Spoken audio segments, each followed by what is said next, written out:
मेरा YouTube channel astronaut पर आपका स्वागत है। नमस्कार, मैं हूं नरेश कुमार। सबसे पहले तमाम दर्शकों को नए साल की शुभकामनाएं और भगवान से प्रार्थना है कि आपका नया साल जो है वो बहुत अच्छा रहे, आप हेल्दी रहें, फिट रहें, फाइनेंशियली तरक्की करें, परिवार में आपके वृद्धि हो।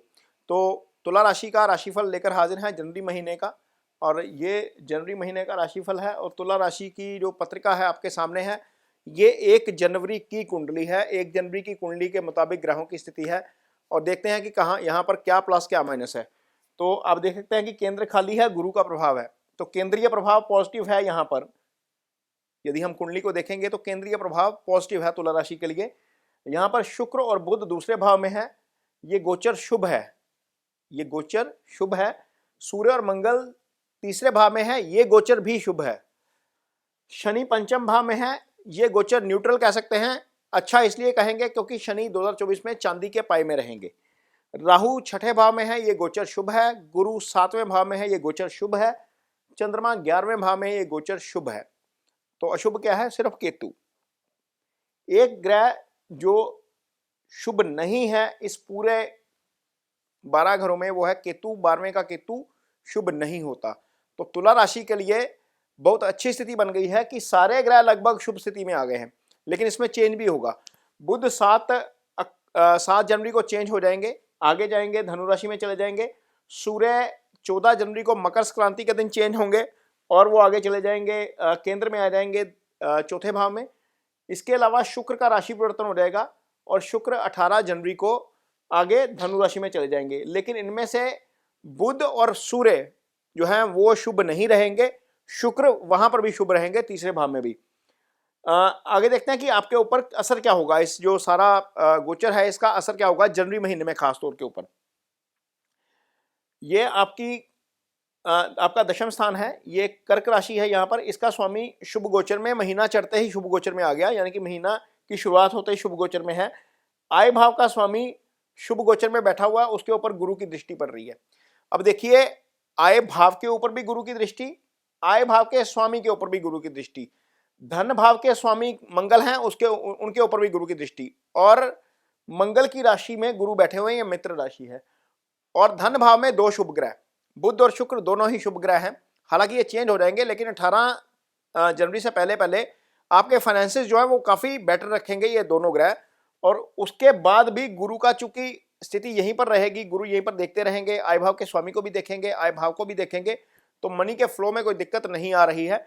यदि किसी का कोई प्रमोशन ड्यू है, यानी कि कोई कुछ लोगों को प्रमोशन हो सकता है ड्यू हो, सरकारी नौकरी में या प्राइवेट जॉब में या कहीं बिजनेस में कुछ चीज़ें नई शुरू करनी है, तो जनवरी में हो सकती हैं। लेकिन ये मेरी सलाह है कि 14 जनवरी के बाद करिएगा। जो चीज़ें आपके हाथ में हैं वो 14 जनवरी के बाद की जाए, क्योंकि पौष का महीना चल रहा है और इसको खरमास बोलते हैं।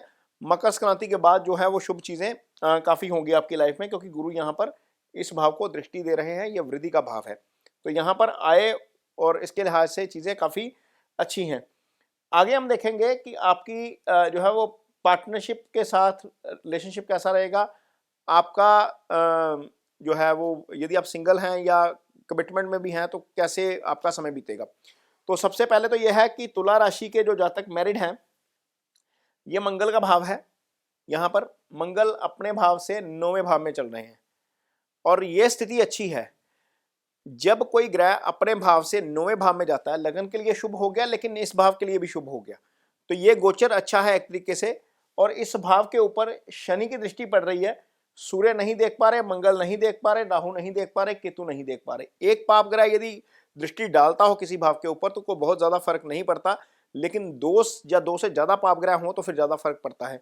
तो गुरु यहाँ पर विराजमान है, तो इसका मतलब यह है कि आपका जो आपके पार्टनर के साथ तालमेल है वो थोड़ा सा बेटर रहेगा। जनवरी के महीने में काफ़ी चीज़ें अच्छी होंगी इस दिशा में। यदि हम देखें तो आगे जाकर जब मंगल की स्थिति बदलेगी, यहाँ पर आ जाएंगे मंगल, उच्च के हो जाएंगे, ये फरवरी महीने में होगा, तब यहाँ पर दृष्टि देंगे, तब कुछ हो सकता है कि कहीं ना कहीं, क्योंकि मंगल झगड़े के कारक हैं, मंगल अग्रेसिव प्लैनेट है, तब हो सकता है कि चीज़ें कुछ ना कुछ गड़बड़ हों।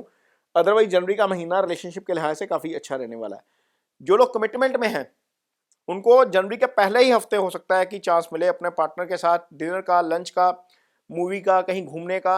ये संभावना है, क्योंकि चंद्रमा किसी भी चीज के लिए कारक हैं। ये पहले ही दिन पंचम को एक्टिव कर रहे हैं। 5th हाउस पहले ही दिन एक्टिव हो रहा है जनवरी में, और 5th हाउस से ही हम निश्चल प्रेम देखते हैं। और शुक्र यहाँ पर शुभ गोचर में है, बुध यहाँ शुभ गोचर में है, शुक्र लग्नेश भी है, शुक्र लग्नेश भी है, और शुक्र जो है वो अच्छी पोजीशन में है, शुभ गोचर में है। लिहाजा आपको अपने पार्टनर के साथ घूमने फिरने जाने का मौका मिल सकता है। जिनके यहाँ पर संतान ड्यू है, जो एक्सपेक्ट कर रहे हैं जनवरी महीने में, हो सकता है कि पहली ही जनवरी को वो संतान भी हो जाए, क्योंकि 5th एक्टिव है। बहुत सारे लोगों को खुशखबरी मिलेगी, तुला राशि के जातकों को जिनके घर में संतान होने वाली है, हो सकता है पहली जनवरी को ही संतान हो जाए, ये भी जो है वो शुभ गोचर है। पहली जनवरी को नहीं भी होती है तो जैसे ही सूर्य राशि परिवर्तन करेंगे, मकर में जाएंगे, इधर चंद्रमा घूमकर 15 दिन बाद यहाँ पर आ जाएंगे, तो 2nd वीक में संतान आ सकती है। तो ये भी एक संभावना है, क्योंकि चंद्रमा उस भाव को एक्टिव करेंगे। इस भाव के ऊपर कोई भी पाप प्रभाव नहीं है, ना केतु देख रहे हैं, ना राहु देख रहे हैं, ना मंगल देख रहे हैं, ना सूर्य देख रहे हैं, इसलिए ये भाव जो है वो बहुत ज़्यादा खराब स्थिति में नहीं है। हाँ, इतना हो सकता है कि जब सूर्य यहाँ पर आए 14 तारीख के बाद, तो ये भाव पाप कर्त्री में आ जाएगा, शनि राहु और सूर्य एक ही लाइन में आ जाएंगे, तो यहाँ पर हो सकता है कि कुछ कॉम्प्लिकेशन हो, वहाँ पर आपको ध्यान रखना पड़ेगा। अदरवाइज चीज़ें जो हैं वो ठीक हैं। यदि मैं इसको कंसेप्शन के लिहाज से भी देखूँ, या मैं इसको पार्टनरशिप के लिहाज से देखूँ, या आपके जो है वो रिलेशनशिप के लिहाज से देखूँ, तो चीज़ें ठीक नज़र आ रही हैं। आगे देखते हैं सेहत कैसी है। तो गुरु चंद्रमा को देख रहे हैं, सामने राशि को देख रहे हैं, राशि का स्वामी दूसरे भाव में है, उसके ऊपर कोई पाप प्रभाव नहीं आ रहा। शनि देख रहे हैं दशम दृष्टि से, लेकिन इसके अलावा कोई पाप प्रभाव नहीं आ रहा। राहु नहीं देख पा रहे, केतु नहीं देख पा रहे, मंगल सूर्य नहीं देख पा रहे। तो ये स्थिति एक तरीके से अच्छी हो गई लगन के लिए, क्योंकि बीमार तो इंसान नहीं होना ना, लगन के लिए स्थिति अच्छी हो गई। तो छठे भाव में यदि मैं देखता हूँ, तो छठे भाव में राहु गोचर कर रहे हैं, छठे भाव का स्वामी केंद्र में चला गया है, और उसके ऊपर भी कोई बहुत ज़्यादा पाप प्रभाव नहीं है, इसलिए सेहत को लेकर कोई बहुत ज़्यादा दिक्कत नहीं आने वाली। हाँ, सीजनल हो सकता है कि कुछ खांसी जुकाम नज़ला वगैरह हो जाए, लेकिन वो बहुत ज़्यादा दिक्कत वाली चीज़ नहीं है। आगे देखेंगे, यहाँ पर केतु की दृष्टि पड़ रही है, ये वाला भाव 12वें भाव से बैठकर केतु इस भाव को देख रहे हैं। तो यदि आप ड्राइव करते हैं तो थोड़ा सा सावधानी बरतिए, अदरवाइज सेहत को लेकर कोई बहुत ज़्यादा लंबी चौड़ी समस्या नहीं आने वाली है तुला राशि के जातकों के लिए। आगे देखते हैं स्टूडेंट्स के लिए समय कैसा रहेगा। तो स्टूडेंट्स के लिए समय काफ़ी अच्छा है, क्योंकि गुरु लगन को देख रहे हैं, बुध शुभ गोचर में है, और बुध क्योंकि एकेडमिक एजुकेशन के कारक हैं, यदि वो बुध आगे जाकर तीसरे भाव में आ भी जाएंगे तो भी गुरु के प्रभाव में रहेंगे, तो आपका मन जो है वो पढ़ाई में लगेगा, उसमें कोई दिक्कत वाली बात नहीं है। आप अच्छे मार्क्स जो है वो आगे जाकर लेकर आएंगे।